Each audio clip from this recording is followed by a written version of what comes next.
রাত তখন প্রায় 12:30। শহরের শেষ ট্রেন ছাড়বে ঠিক 12:45 এই সময় স্টেশনে মানুষ খুব কমই থাকে। রাহুল আজ অনেক দেরি করে বের হয়েছে। অফিসের কাজ আর বসের বকুনিতে তার মাথা গরম। ক্লান্ত শরীর নিয়ে সে স্টেশনে ঢোকে। হঠাৎ তার চোখে পড়ে একটা পুরনো টিকিট কাউন্টার খোলা, যেটা সাধারণত এই সময় বন্ধ থাকে। কাউন্টারের ভেতরে বসে আছে এক বৃদ্ধ। তার চোখ দুটো অদ্ভুতভাবে স্থির, যেন জীবনের অনেক রহস্য লুকিয়ে আছে সেখানে। রাহুল শেষ ট্রেনের টিকিট নেয়। টিকিট হাতে নিয়েই সে খেয়াল করে তারিখটা আজকের নয়। কিন্তু সে আর কিছু না ভেবে প্ল্যাটফর্মের দিকে চলে যায়। প্ল্যাটফর্মে অদ্ভুত এক নীরবতা। কোনো কোলাহল নেই, কোনো ঘোষণা নেই। ট্রেন এসে দাঁড়ায়, কিন্তু আশ্চর্যভাবে কোনো শব্দ হয় না। রাহুল ট্রেনে ওঠে। ভেতরে কয়েকজন যাত্রী বসে আছে। সবাই চুপচাপ, নিস্তব্ধ।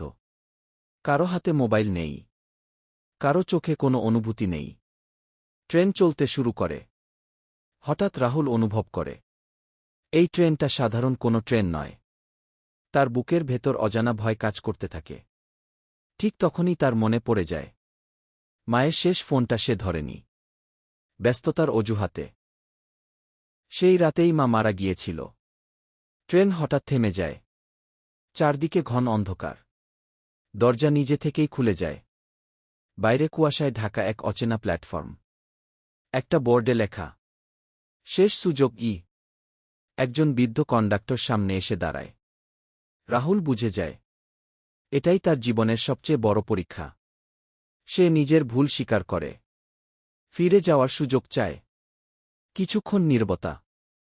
তারপর শর্ত আসে, ফিরে গেলে তাকে আর কখনো কারো অনুভূতিকে অবহেলা করা যাবে না।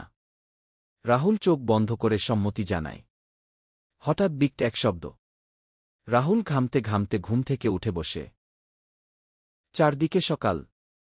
নিজের বিছানায় সে নিরাপদ। ঠিক তখনই তার ফোন বেজে ওঠে। স্ক্রিনে ভেসে ওঠে মায়ের নাম। এইবার রাহুল আর দেরি করে না। চোখ ভিজে ওঠে তার। সে বুঝে যায় সে দ্বিতীয় সুযোগ পেয়েছে। বর্ণনাকারী এন্ডিং। সব ট্রেন আমাদের জীবনে আসে না, কিন্তু সময়ের ট্রেন একবার চলে গেলে আর ফিরে আসে না। যাদের ভালোবাসো, সময় থাকতে তাদের মূল্য দাও।